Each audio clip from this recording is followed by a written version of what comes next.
Lambot. Isa na po natin ang native sinigang na baby back spare ribs. Ipapan-fry ko po muna. Itrito sa sariling mantika. Itong baby back spare ribs dahil may taba at litid. Napakasarap po nito sa sinigang. Pakakatasin lang po natin yung mantika. Hindi ko po ito i-golden brown.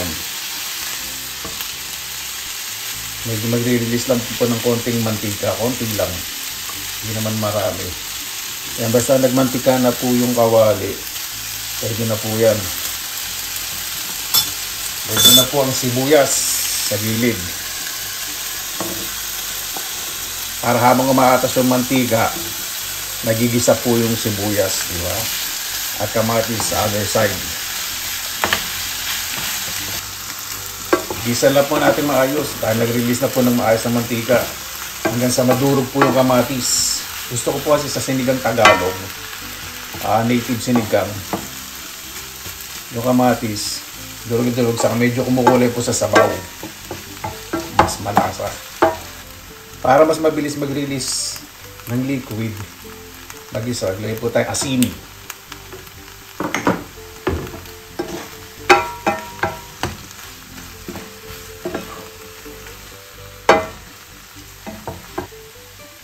Sa pinagkulaan po ng baka na sinala ko, mas malinis. Lagyan na po natin.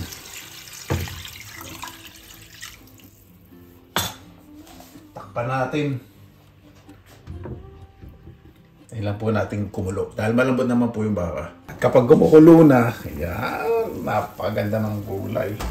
Lalagyan na po ako ng labanos.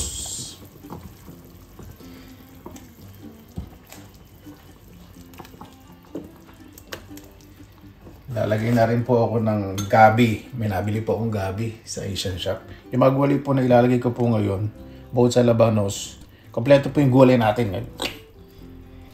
At ito po yung pangatlong hugas po ng bigas.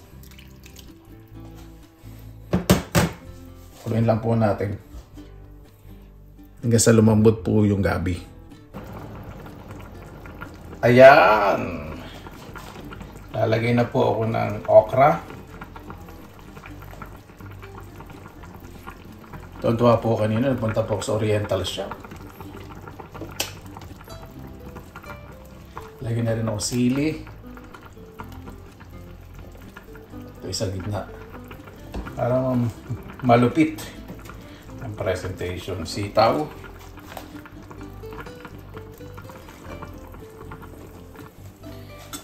Siyempre, isin ko po yung presentation na yan. Gusto ko po kasi sa sili, sabay po talaga sa mga gulay na medyo matagal maluto para lumalasa na kasi hindi naman po kaanghangan po ito.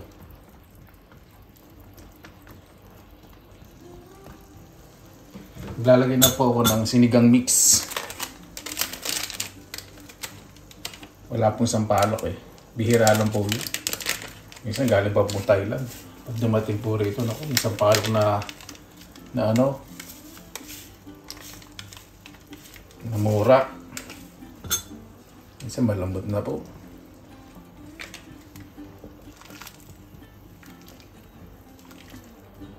Takpan po natin.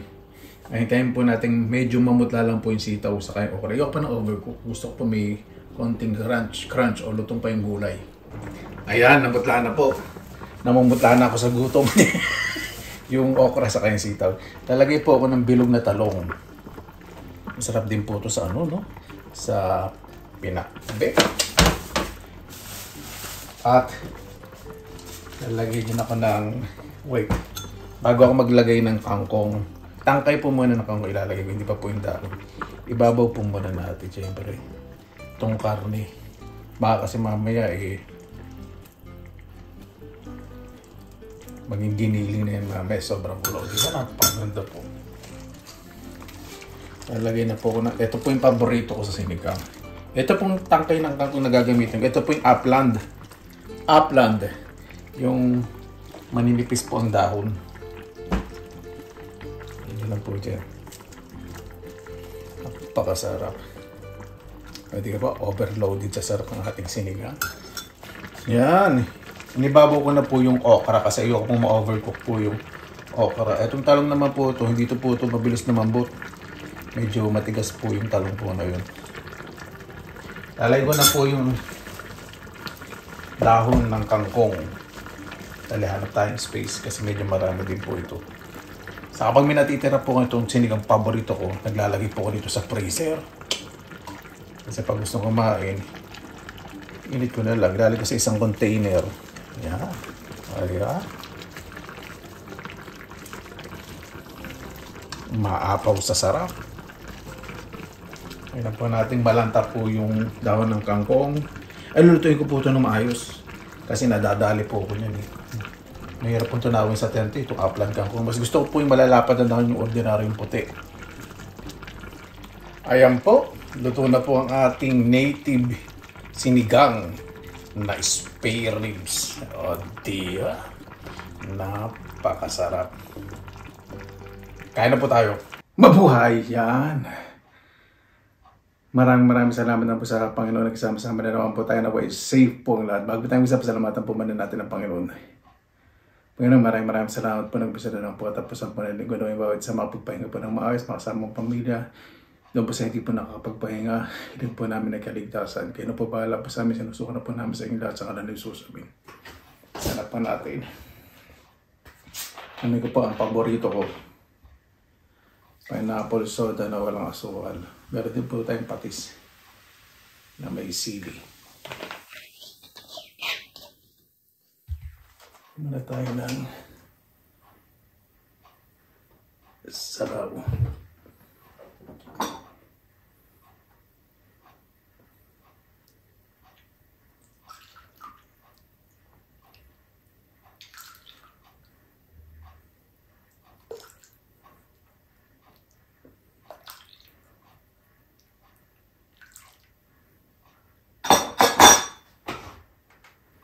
Dati parang hindi lumamig.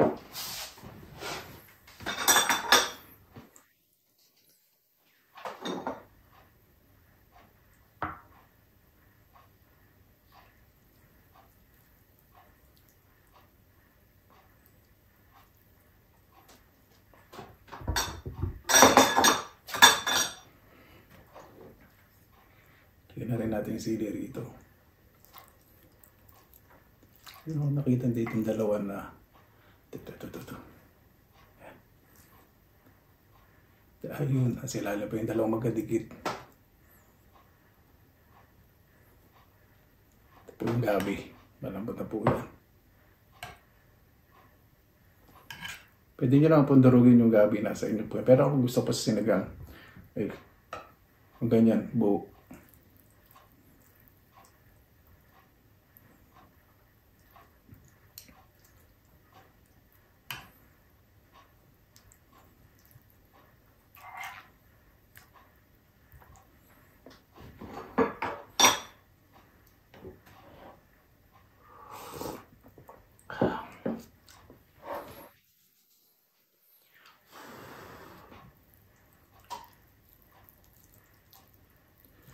Manis. Sili.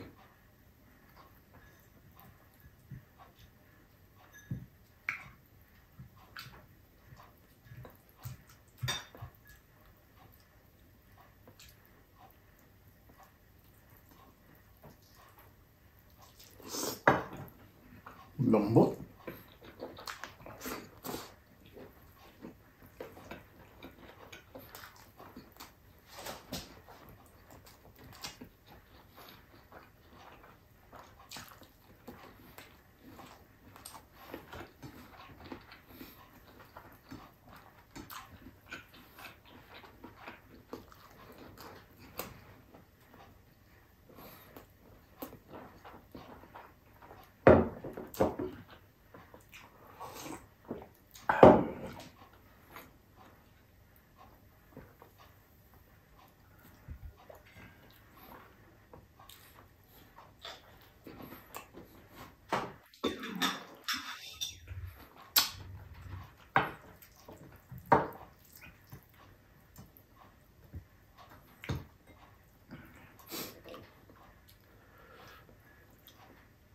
Medyo maangin dito sili na to.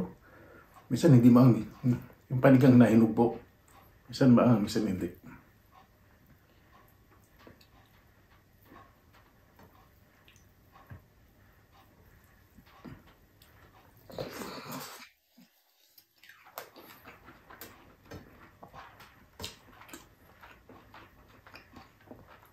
Alam po ninyo yung taba dito sa baby back ribs. Yung taba niya, lasa niya parang sa loob ng bulalo. Ganun po, sarap. Yung bone marrow.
Sarap to the bones talaga.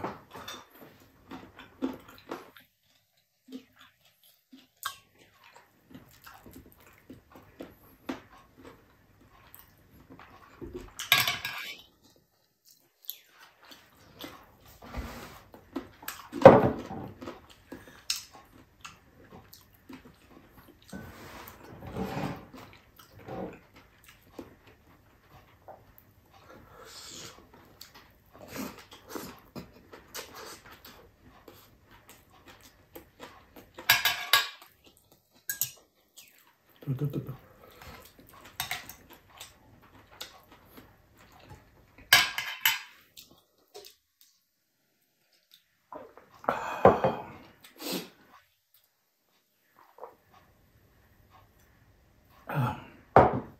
Masarap talaga ng lasa nito. Pinyang-pinya ang lasa. Sana bigyan ito rin sa Pilipinas. Pineapple soda tapos walang asukal. Saka malasa masyadong food coloring.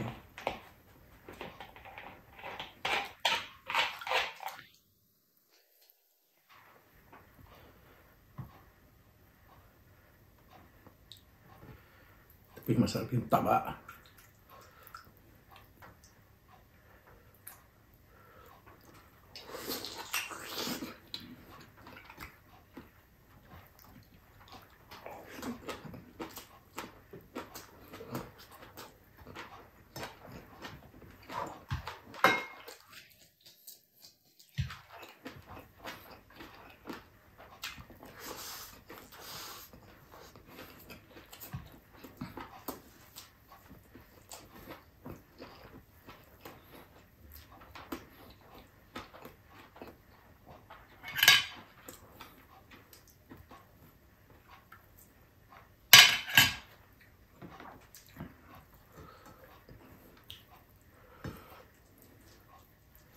Kahit kamay nyo lang gamitin nyo, dudurog na.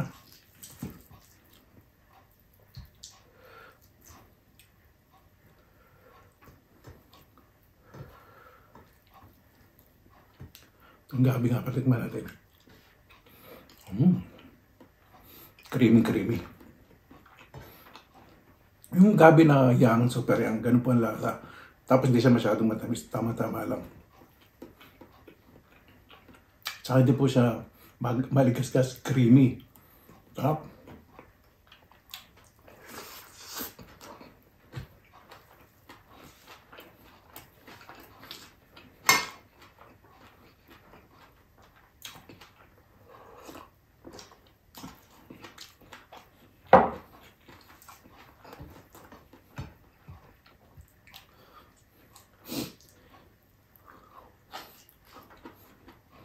Sarap din yung okra kasi Lahat po ng gulay masarap.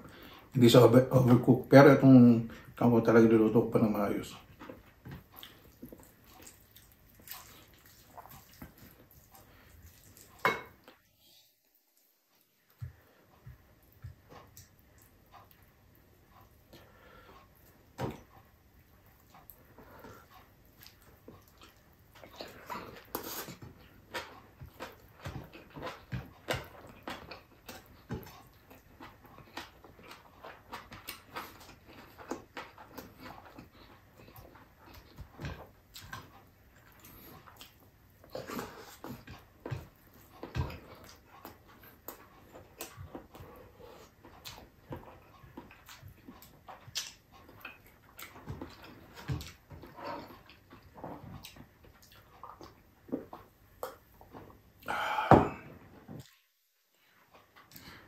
Napapikit po talaga kasi napakasarap po talaga nito.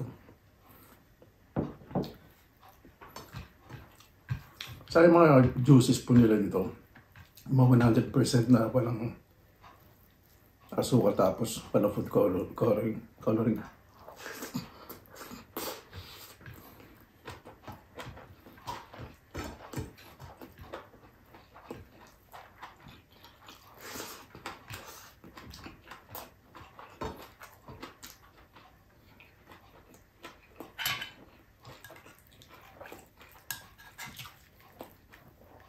Hindi ako nakakangkutsilyo.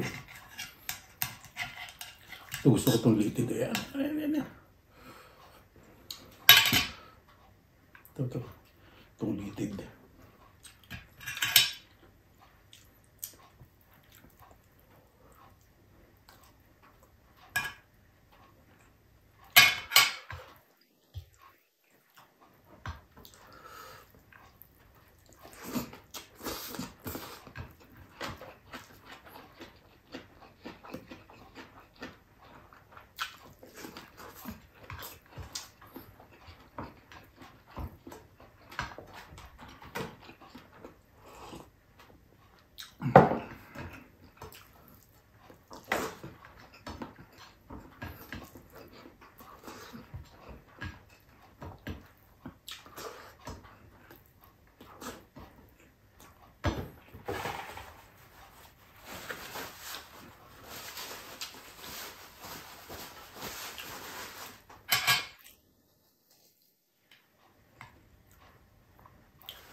Excuse me.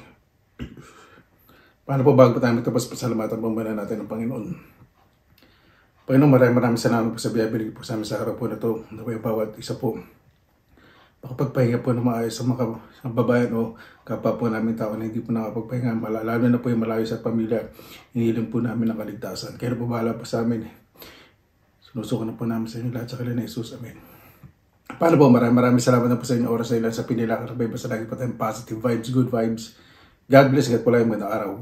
Laban lang.